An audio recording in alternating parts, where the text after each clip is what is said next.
Okay, before the video starts, I need to make some clarification. Some of my opponents, Muslim or otherwise, may try to take this video out of context to make it seem like I condone using ilmul kalam. However, if you watch the video, inshallah, you will see that this is false. In this video, if anything, I actually refute ilmul kalam. I use logical arguments to defend the Islamic position and things that are clearly mentioned in the Quran, Sunnah, and the scholarly consensus. Anything that is not backed up by Quran and Sunnah, I refute them in the video itself. I absolutely condemn the use of ilmul kalam in many modern dawah channels. Now that I have made my clarification, let's get on with the video. Assalamualaikum warahmatullahi wabarakatuh, everyone. Welcome back to another episode of the Islamic Comedy Podcast. Today we're responding to Mr. Cosmicskeptic, or Alex O'Connor. Wet ass P-word. Recently, he made a video where he basically attacked Ben Shapiro. Now, if you guys know my channel, I don't like Ben Shapiro. He's a Zionist. I'll still defend someone who believes in monotheism because Ben Shapiro is Jewish and he does believe in God,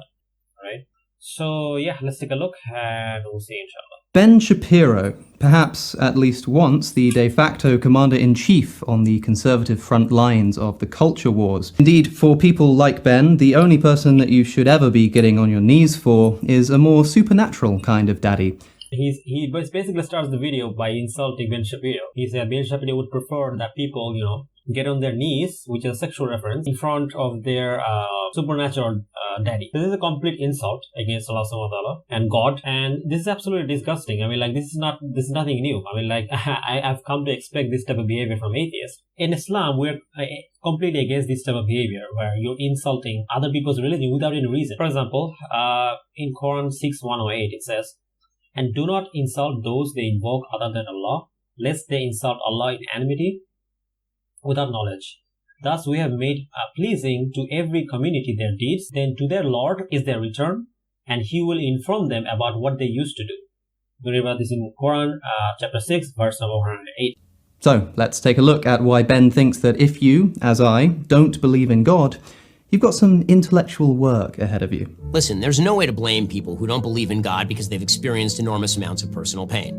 God is apart from human beings, and if we understood the mind of God, then we would be like God in His totality, which we are not. That does not mean that you're not feeling the pain that you are feeling. It doesn't mean you don't have a right to feel angry at God. But understand that the struggle with God is a part of religion itself. Being a religious believer is the consistent struggle with the logic of the universe, and that seems to me a deeper and more fulfilling struggle than simply pretending the universe has no meaning at all. Being a religious believer is the consistent struggle with the logic of the universe.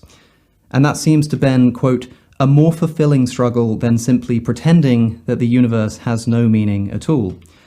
Why would being a religious believer be a, quote, struggle with the logic of the universe? As if the logic of the universe doesn't naturally point to God, and this is instead something we have to effort to make consistent with our observations of the universe. How much suffering it contains, how absent God constantly appears to be from it. Ben has already done some of the work for the atheist in pointing out that being religious is a struggle. He's basically committing what seems like a non-sequitur fallacy, because just because you're struggling to believe in something doesn't necessarily mean it's false. Because, I mean, for example, I oftentimes struggle to believe that there's this man called Donald Trump who wanted to build a wall around America to keep the Mexicans out, and wanted the Mexicans to pay for that wall, right? Obviously, I find that very hard to believe, but just because I find it hard to believe doesn't mean it's not true, because it is true. So, I don't understand this logic. I mean, just because, religious believers are finding something difficult to reconcile in their faith doesn't necessarily mean their faith is false, right? No reason to search for a creator, to posit that he cares about us, to suggest that there is some higher power that bridges the gap from what is to how things ought to be. Trying to ground ethics in descriptive scientific facts about the universe, or getting an ought from an is famously one of the greatest challenges of philosophy. Ben's correct that this is an extremely difficult thing to do on atheism, perhaps even impossible. But why would believing in God make the problem any easier? David Hume is famously credited as a popularizer of the is-ought problem.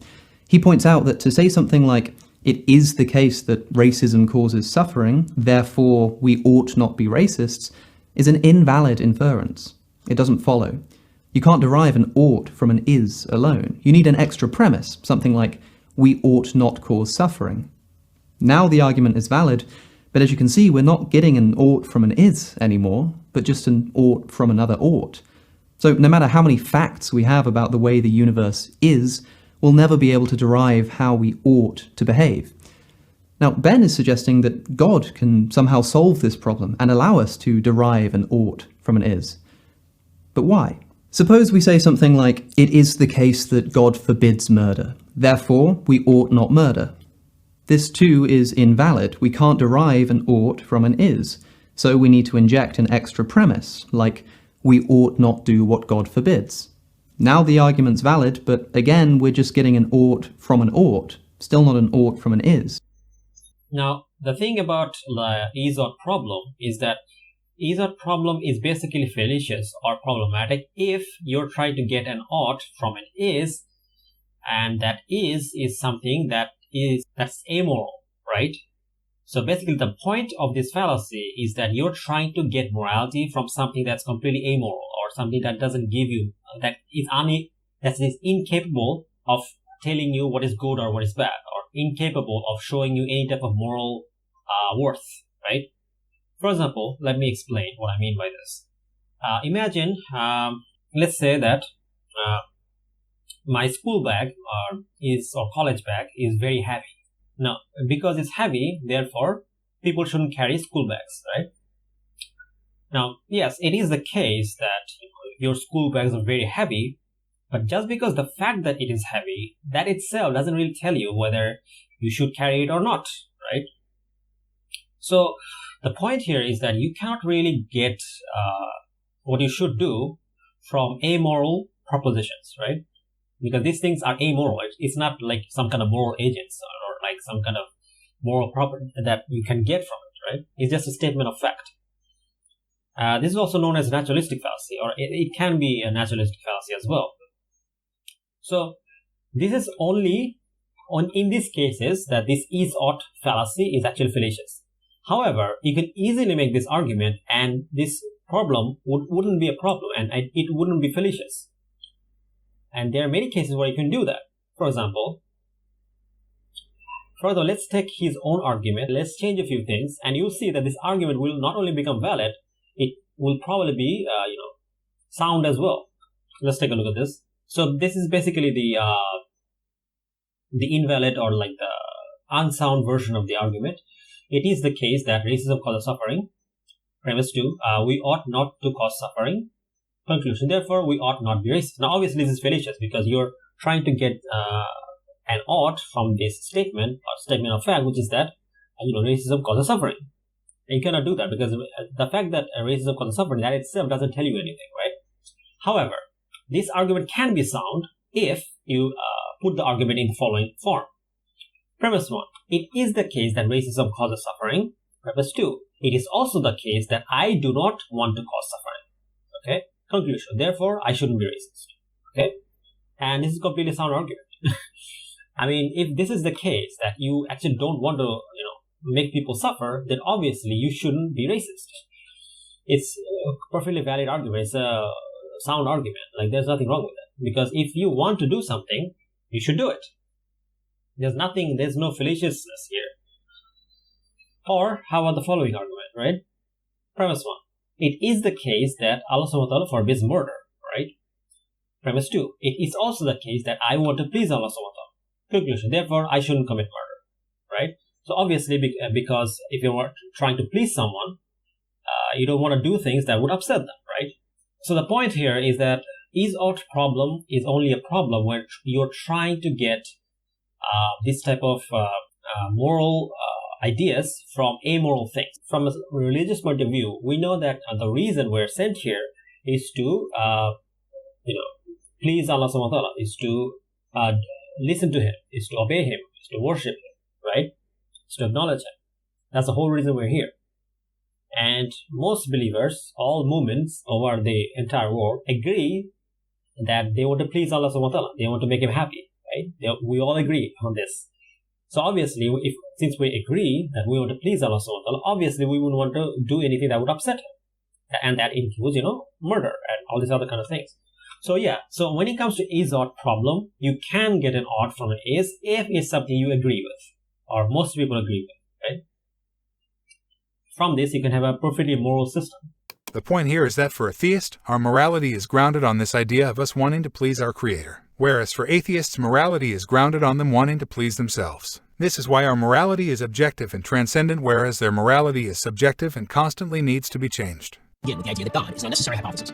It's difficult to imagine an argument in which God is utterly unnecessary. That is because all human logic is rooted in certain basic assumptions about the nature of the world and about reason that are completely unmoored from the dictates of evolutionary biology. First, we make claims of objective truth that exists independent of human minds. How does such truth exist? Based on the dictates of evolutionary biology, our ability to comprehend a truth should really be no more than our ability to think whatever is most evolutionarily beneficial for us and our genetic descendants. But we don't believe that we think 2 plus 2 equals 4 because it's evolutionarily beneficial. We believe 2 plus 2 equals 4 always and everywhere because it's true. And that bespeaks a truth beyond the merely material. Ben's just presented an argument attributed to Alvin Plantinga called the evolutionary argument against naturalism. If there is no God and human beings simply evolved blindly by natural selection, then how can we trust our very ability to reason, to add 2 and 2 and get 4? Think about it. What does natural selection select for? Well, it selects for survivability. It doesn't select for truth. We're watching Ben Shapiro provide a number of reasonable arguments that God exists and that atheism is false. He's about to go on to provide a number of other reasonable arguments throughout the video. But he begins by saying that our very ability to trust reason in the first place must assume God's existence. Without God, we can't trust our reasoning faculty as sensitive to truth at all. But can't you see how this completely undermines the rest of the entire video and condemns it to be circular? Indeed, saying that we have to assume God's existence to trust reason makes all philosophy of religion completely circular. Why do I say this? Well, suppose we want to make an argument for God's existence. These arguments are supposed to show us that we can use reason to establish God's existence, and this is what the rest of Ben's video is dedicated to trying to do. The problem is that if we're going to use reason to establish God's existence, then we of course need to trust our reasoning faculties in order to make the arguments work. But Ben's just told us that in order to trust reason, we need to assume God's existence. So before we can even use reason to argue for God's existence, we need to assume that God exists. But as you can see, this makes any attempt to prove God's existence using reason entirely circular. Okay, first of all, both Alex and Ben is misunderstanding the problem laid out by this argument. The argument does not say that your reasoning in its entirety cannot be trusted. Yes, it is true natural selection selects for survivability. However, one could easily argue that survivability depends upon knowing the truth, and knowing the truth depend upon rationality. So by default, natural selection does select for truth and rationality. For example, let's say you have a plague that could wipe out a village. In this case, the villagers have to use their rationality to find a true cure for the plague so they have a better chance of survival. So there is no contradiction between evolution and reason. So really this is a bad argument against atheists. For example, I could make the following argument. Premise 1. Natural selection selects for survivability. Premise 2. Survivability depends on using rationality to find the truth. Conclusion, therefore, natural selection selects for finding out the truth. This is why the more you find out the truth, the better your chances are to survive in nature. Now, one could also make the argument as to why a blind process is forcing us to find out the truth. One option is that maybe the process is not so blind and has intelligence behind it. Either way, whether you accept evolution or not, no one can deny that humans have become smarter in terms of gaining more knowledge about the world.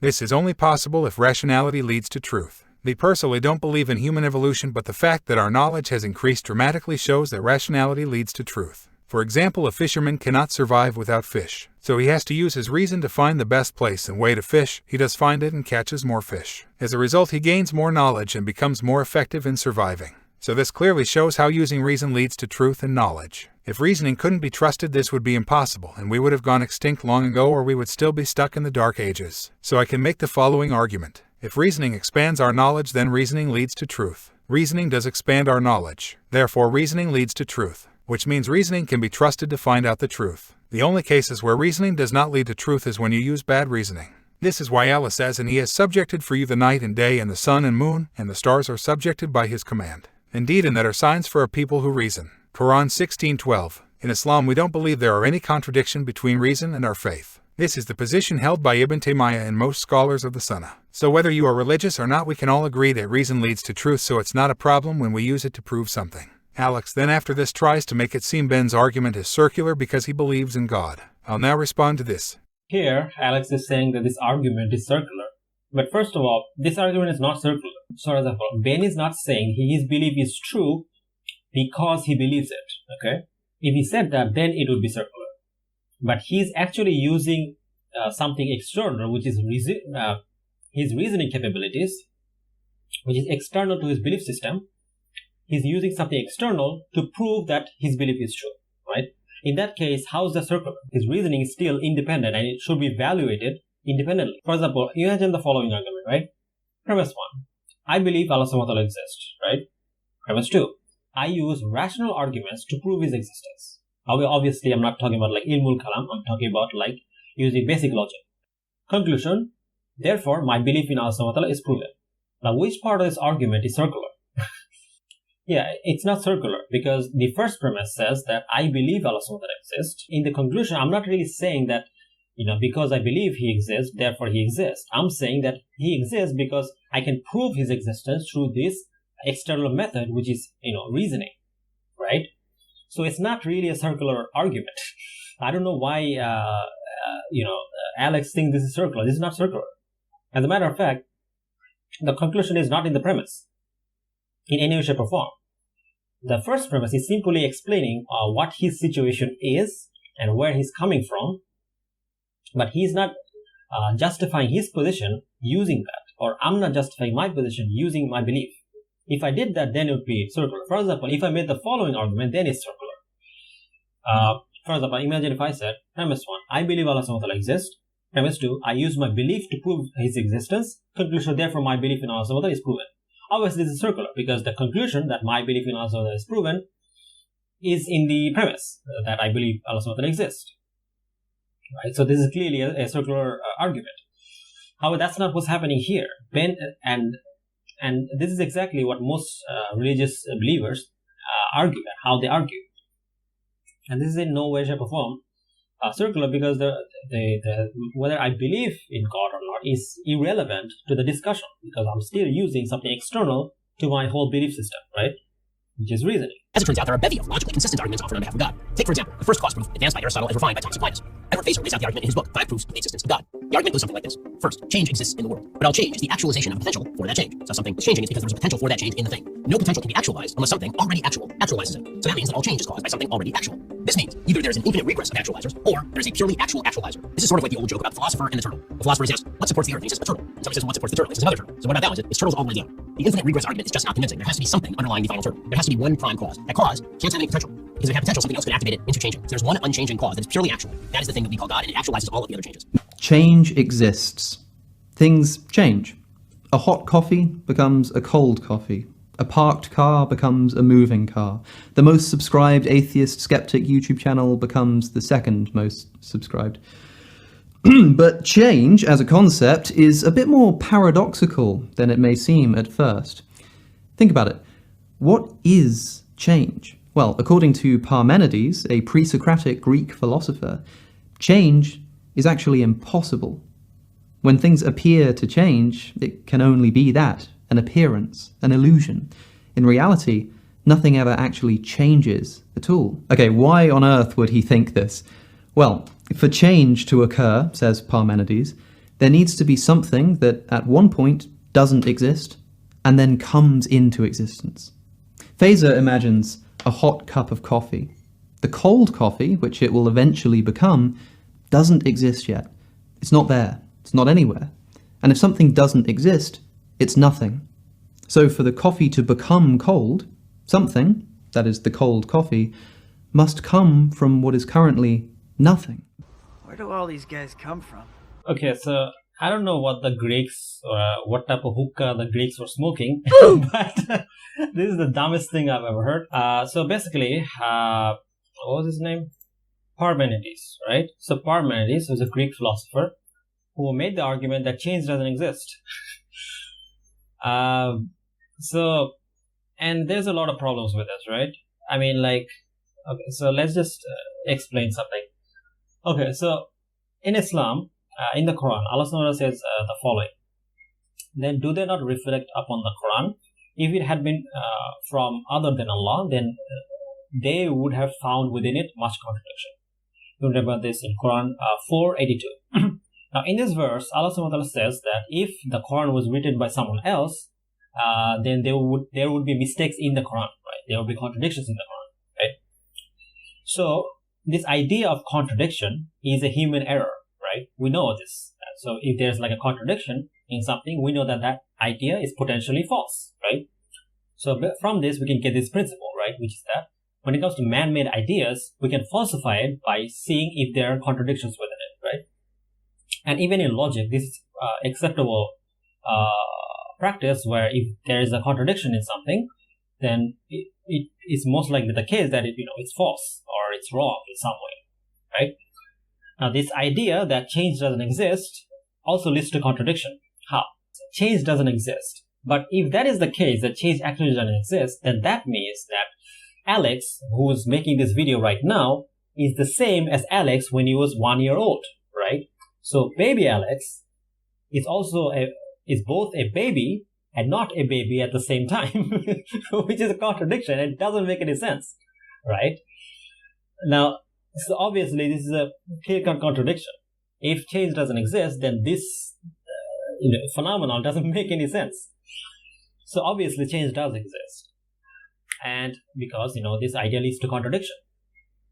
Now, let's say that this is an illusion, right? We're just seeing, we're just seeing illusions.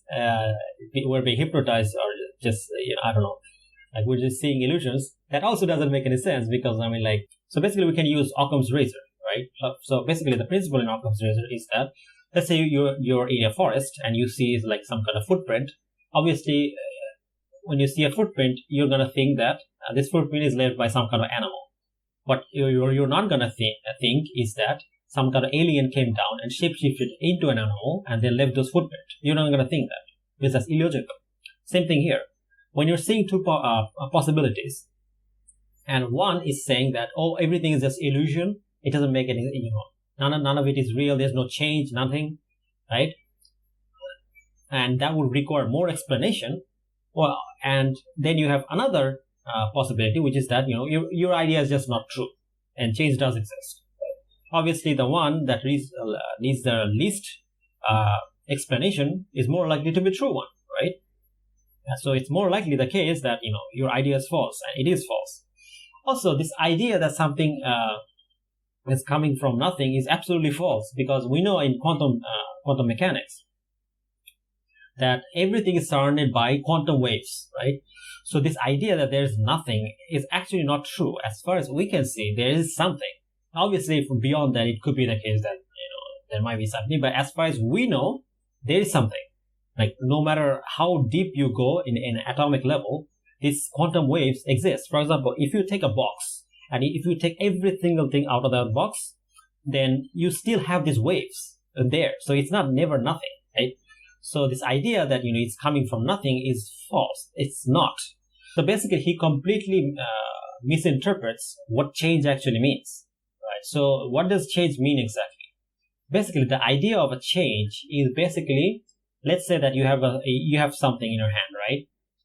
I don't know, it could be anything, any kind of object, right?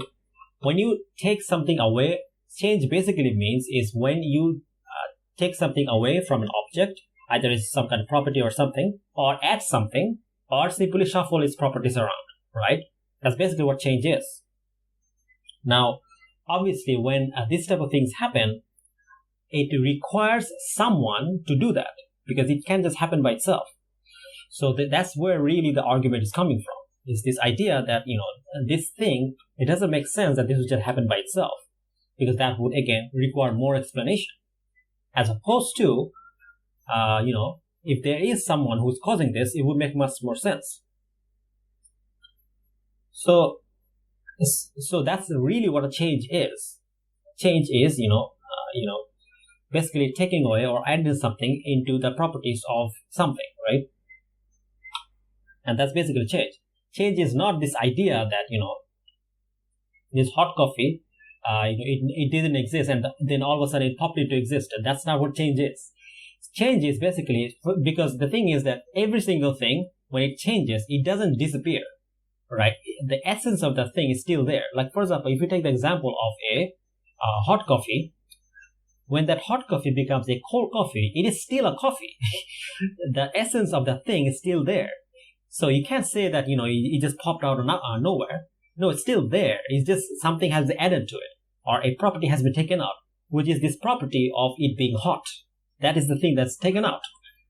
So obviously this didn't pop into existence. I don't know where he get this idea from.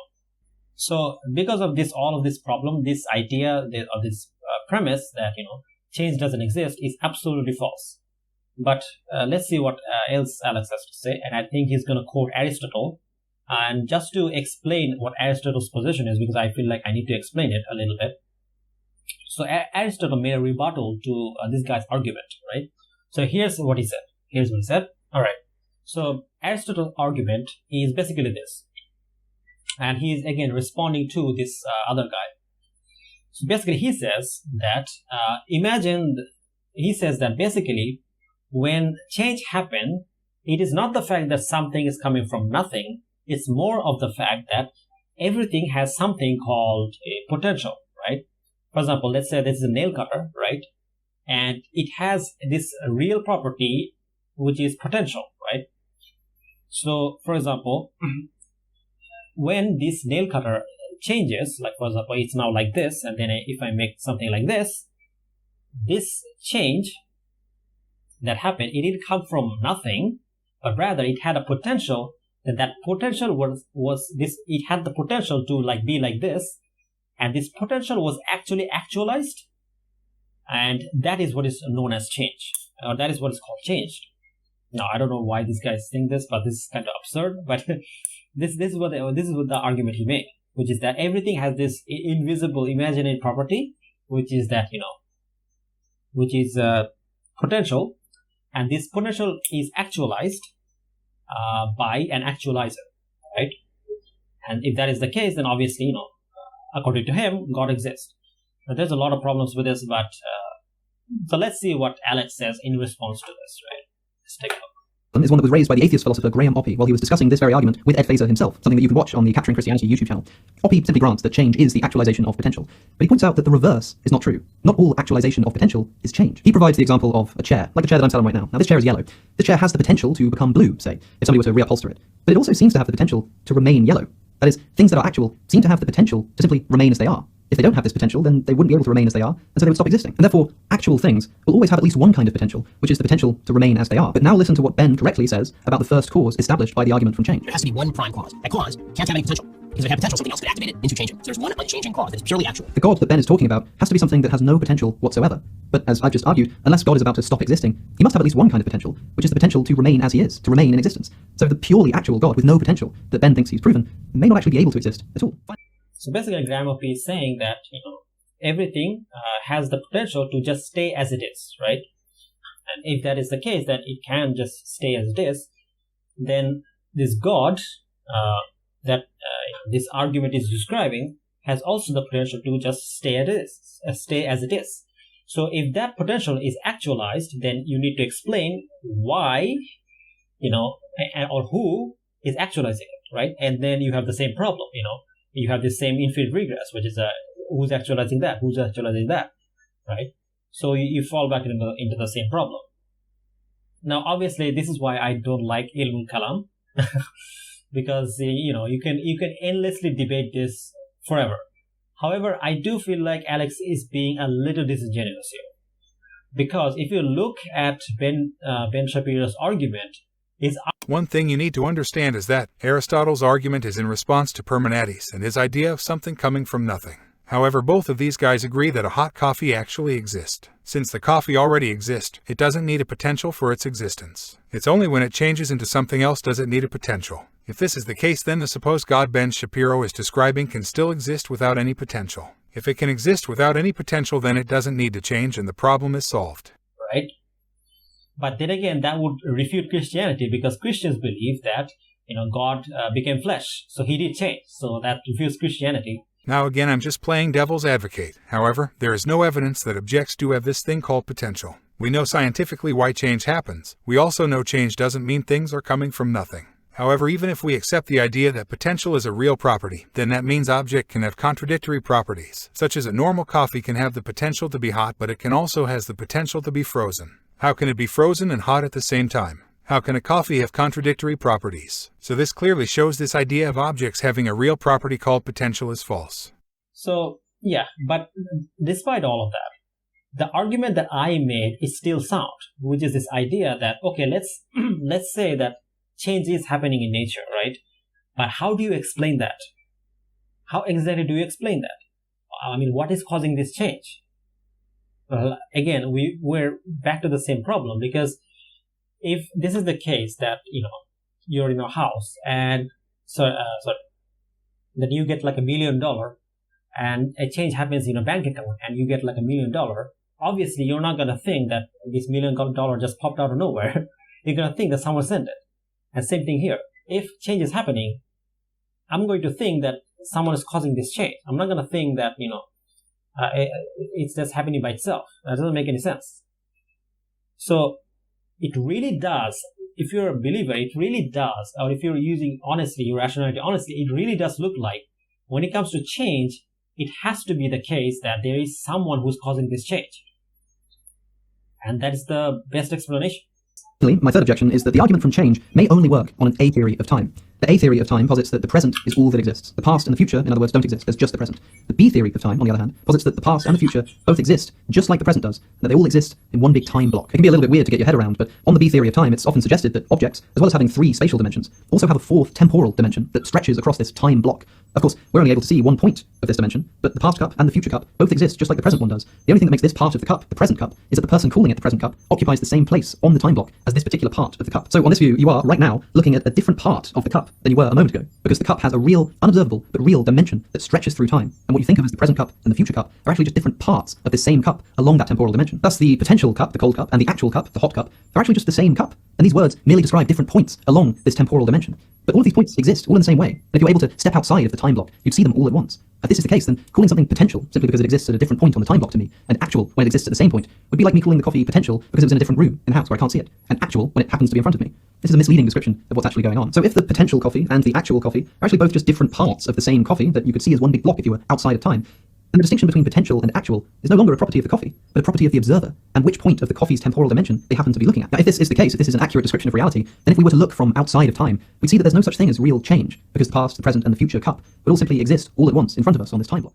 By the way, Alex is completely wrong about the B theory of time. B theory of time doesn't say change is not real. In the B theory, there is a time block and a sequence of events. However, all those events are real in a real sense. We just experience them sequentially. So saying a hot coffee and a cold coffee is the same coffee is the same as me saying Terminator 1 and Terminator 2 is the same movie because they both exist in a real sense. So yes, the hot coffee and the cold coffee are the same coffee from different angles. However, they are still not the same angle. If they are not the same angle, then you still need to explain what is causing us to experience the coffee from different angles. Is the coffee doing it by itself? Or are we doing it ourselves, or is it being done by someone else? So even in this case, you have a potential from different angles and you still need an actualizer. Either way, Alan knows best. However, this theory has major problem which makes it very likely to be false, which I'll explain now inshallah. If this is the case that you have this time block and everything's happening all at once and there's no difference between the past, present, and future, then again, this leads to contradiction. This means when the coffee was hot, it's the same as when it was cold. This is an obvious contradiction. So this idea, again, is most likely false. But even if it's not false, I don't see how this affects the argument anyway. Because the thing is that even if this is the case, you're just seeing the same object from different angle or whatever, you still need someone or something to cause that angle change, right? So someone is still changing the angle, because if this is the case, that we're seeing this object from just like different angle in this time block, then it's still the case that someone is causing this change. So yeah, again, thank you guys for watching. If you guys like the video, then like, share, subscribe. And if you guys want to support me, then please consider supporting me on Patreon, or you can become a member on YouTube. And inshallah, I'll see you guys in my next video. Till then, take care. Jazakallah khair. Assalamu alaikum warahmatullahi wabarakatuh.